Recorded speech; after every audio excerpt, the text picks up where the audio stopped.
Hello everyone, thanks for joining me today. I'm Jan Clothier of Thinking Stamping and I'm an independent Stampin' Up demonstrator based in New Zealand. And today I thought I'd share with you how I made this little treat bag. I actually made it for the current challenge over at As You See It because our theme there this fortnight is Easter. And because I don't really give Easter cards, I don't really have a lot of Easter sets, but I do give Easter eggs, and so I thought I'd make some packaging. And then I thought, well, okay, I'll share with you how I made it because this little bag, firstly, is very easy to make. Secondly, you can adapt it to whatever design you like. Thirdly, you can make it very quickly and easily to any size that you like. So I thought I'd talk you through how I made it and how you might adjust it to whatever you would like it to be. So for this this bag, I used a piece of paper from this, which is the delightfully eclectic 12 by 12 designer series paper. Now it's a mega packet. There's, I think, 48 packets. There's 4 of every design, and if you have a quick flick through, you'll see it truly is an eclectic mix of all sorts of bits and pieces. And my original bag I made with that piece, but I thought, oh well, I'll try something different this time. So I'm going to make it with this piece of paper here, but it comes from the same set. Now the other thing that I used for it was to create the sort of the focal point on it. I used the Hooray for Surprises bundle because although the Hooray for Surprises bundle's real strength is the fact that it's got all these fancy dies that let you make secret compartments with hidden messages, you can of course just use it as a straight stamp and die set, and that's what I've done with this, as you'll see as we go along. However, before we get into that, we actually need to make the card, make the actual box. So you need a piece of 12 by 12 DSP. And the first thing you need to do, I'm going to tell you the measurements I used for this, but then I'll also tell you how I am going to adapt it. So this bag is 6 inches tall. You know, its finished height from here to here is 6 inches or 15 centimetres. Now, in a departure from normal, I'm actually going to speak in inches today because 12 by 12 paper is the same size whether or not you are in a metric or an imperial market. Unlike the card, which actually is a physically different size, the 12 by 12 paper is exactly the same size paper. So I'm going to use that because, you know, your paper trimmer has, if you're not familiar with inches, your paper trimmer's got the markings on anyway. So I'm going to talk in inches mostly. So my finished bag is 6 inches tall or 15 centimetres. I've got this little fold over here, which is an inch, and you need some stuff at the end to, you know, some depth at the end to make the bottom.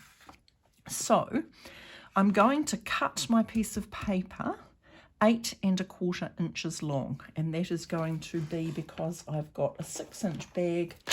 I have got a 1 1/4 inch flap at the bottom, and I've got a 1 inch turnover at the top. So first thing is going to be to cut. Actually, the first thing is going to be is to work out, has my paper got an up or a down? And I think it does. So I'm going to cut it to 8 1/4 inches, which is about 21 centimetres. Okay. And that bit can go aside for another project. Now, it is 12 inches across, but I really only want it to be 11 1/2. So I'm going to cut a 1/2 inch off. And as we get going, you'll see why I've done that. You can leave it on, it just makes it slightly more awkward when you're doing the folding up.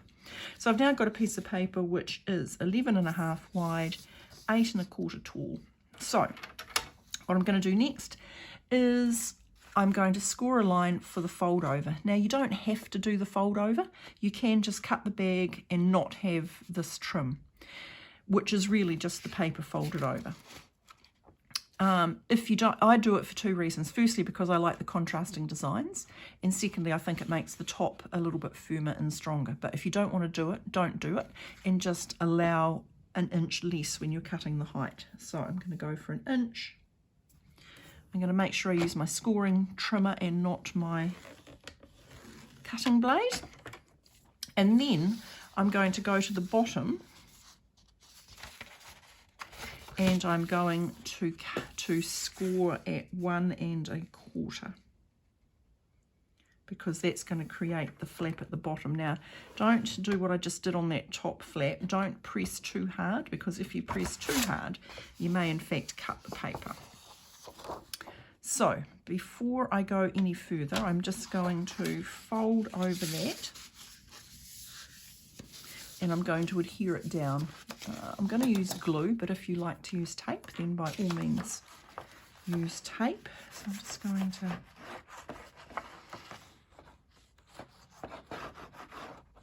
don't get too carried away, but you do need, something to adhere it down with. And I'm just going to use my bone folder to just smooth off the edge and just press that glue a little bit.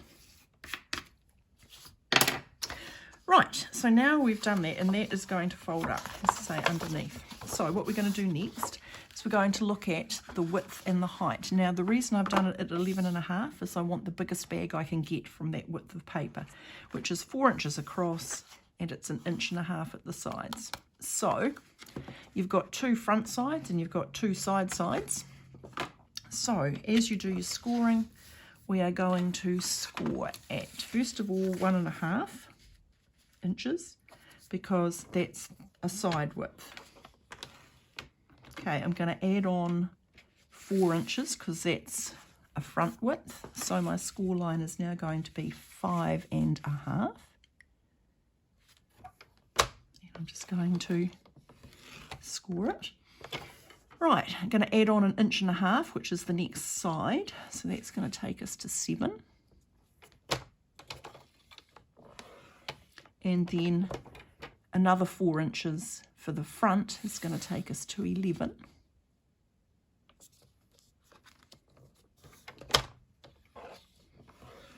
And then we'll have that little 1/2 inch flap at the side for putting things together with. So we'll just move that out of the way. Now, if you didn't want to make a bag this big, then you simply adjust your where your score lines are going to be. How wide do you want it at the front? How wide do you want it at the sides? And if you want it smaller, then just adjust, where your score lines go.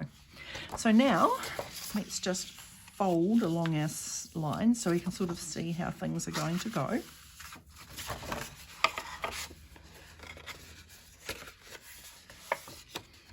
And then we've got, we should have at this end,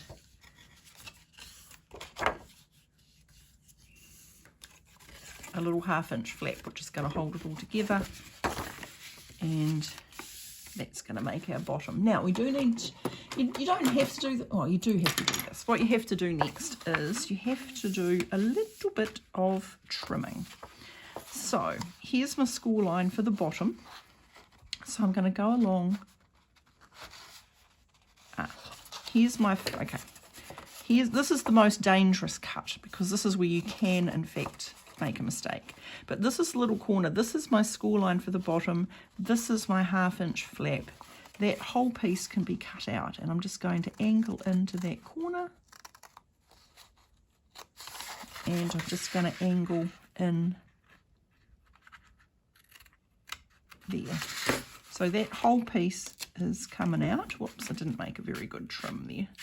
So I've got a little bit of a tag to get rid of. Okay. Now, I am also here just going to make a tiny little shave there. And then all the rest of the action is down here at the bottom. So here is my first fold, and there's the score line. So I'm just going to trim slightly angled in to that point there.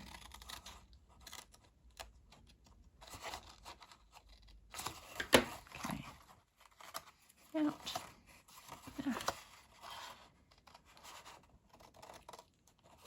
My scissors have decided not to behave themselves today. Right, so then I'm going to go along to my next fold, which is there.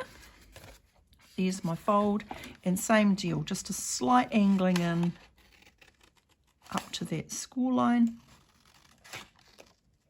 Oops. And where's my next fold? It's there. So slight angling up trim to the score line, trim to the score line, and at this end it's easiest if you just have a little slight angling up to that score line as well. Okay, so that's all the cutting that you need to do, and you can see that that is all just going to fold up like that. So I want that foldy flap to be at the back, so this is going to be the front of my my box. So I'm going to fold it like that so I can see it nicely, and I'm actually going to decorate it before I put the rest of the stuff, before I put the box together, and that's simply because I can do that while it's nice and flat. So if here I've done, you can obviously decorate this however you like, so but what I've done is I'm going to recreate this but using the colours of this card, and as I said, that uses the Hooray for Surprises bundle. Now if you see anything that I used today and you would like to add that to your craft stash and you live in New Zealand, don't forget that you can shop with me, and there's a link to my online store in the video description below. So what I've done to decorate this little bag is I cut myself a circle of adhesive glimmer paper. Now you won't find the glimmer paper in the catalogue because it's an online exclusive, but it is there, and what I did with that was I simply cut it out using the largest of the stylish shapes circles because that suited me. Now, as I said, it is adhesive, so you can peel off the back, and this is why I've folded it so I can see better where the middle is. And I'm just going to position it hopefully centrally. Okay. Now, this Hooray for Surprises has lots of lovely sentiments, and as you can see here in my Easter bag, I made Sending You Lots of Love. For this one, for a bit of a change, I did You're the Best. So we're going to attach that with some dimensionals. We don't need to have it folded up now, I've seen where the centre is, so we'll just do our attaching.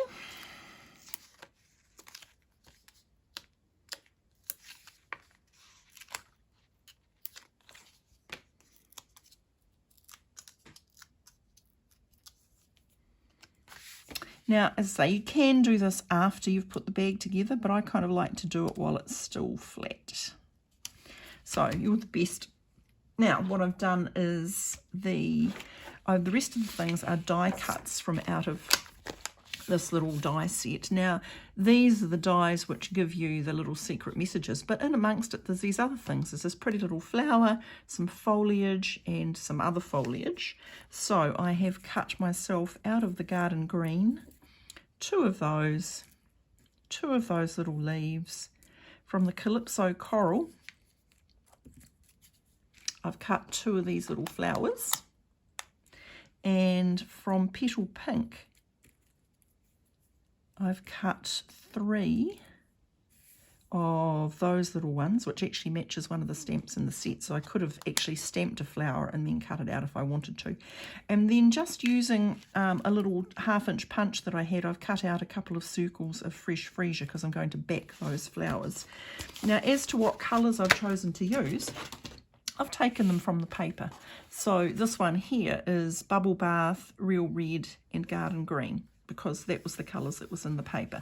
For this one, as I say, I've gone for Calypso Coral, Petal Pink, a touch of fresh freesia and the Garden Green. So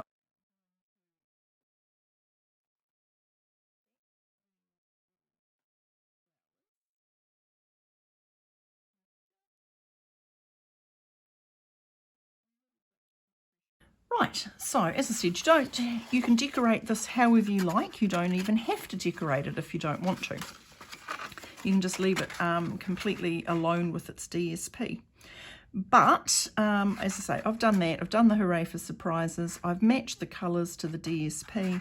But, you know, you can decorate whatever you like.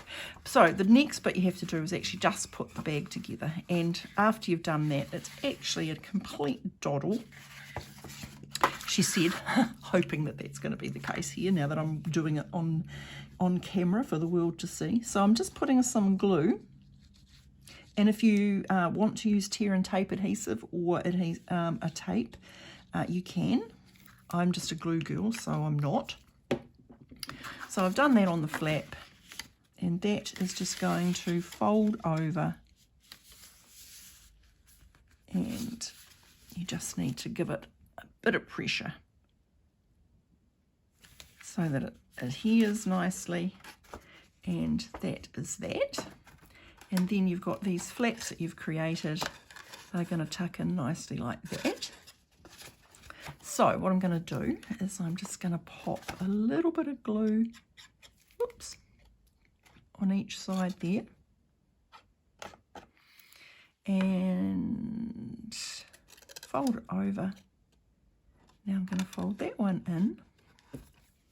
And then I'm going to put some glue there. And I'm going to fold that one in. And then attempting to keep it all nice and square, I'm going to turn it upside down. I'm going to get my bone folder, and I'm just going to press down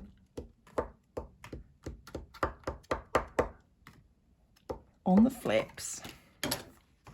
And before the glue's had a chance to get totally dry, I'm just going to have a little double check and make sure, whoops, that it's all sitting nice and square. Okay. So then we're just simply going to carefully finger fold that closed. And same on the other side. I'm not going to get aggressive with it, just gently finger fold it in. Now, okay, so now that you've got your little bag and it's looking lovely, you've got the choices about what you're going to do to close it. Now, if you've got something like a decorative peg or a little bulldog clip or a library clip or something like that, you can just do something as simple as that, or you can, you know, create a little bit more of an elaborate tag or tie a bow on it or whatever. Or you can do what I've done, which is to close it with a ribbon. Now, the way that I worked out where to put the holes, I just measured it out, and because I don't have a fancy crocodile or any of those sort of fancy tools, I've just got my now retired, I think it's a 1/4 inch punch. What I did was I made myself up a little blank. So this is the width of the bag, and I worked out where I wanted the holes to be. And what I'm going to, and then what I did was I laid it out, lined it up. I got my pencil and I made a mark. Well, it's going to be a little bit more of a test to do it on the darker paper, so I could see where I wanted my holes to be. And were they straight? Yep. And then I just got my little 1/4 inch punch, and I just slid it in and did it like that. Slide it in. Ah, yes, I can see my pencil holes quite well. And then it was simply a matter of threading through some ribbon and decorating it. Now, I'm not a great ribbon person. I don't have lots and lots of ribbon. When I'm making cards, mostly I use twine rather than ribbon. But I do have some of this retired crinkled seam binding, which I got because it was white and it was lovely and it tied well and it went with everything. So, you know, what I'm saying here is use whatever ribbon or twine or, you know, whatever you have that you like that goes with your paper that you've chosen to use. And if you're a ribbon collector, of course, you'll have a ton of things to pick from. Or maybe you've picked something that's got as part of a suite and has a lovely coordinating ribbon with it. Now, I just guessed, and I cut myself, I think it was about 40 centimetres of ribbon. And then I just tied it into a bit of a bow. Bow tying is also not a strength of mine. I did that, and then because I had the silver in it, what I did was just to sort of bring in some more silver, as I had some of the Simply Elegant trim.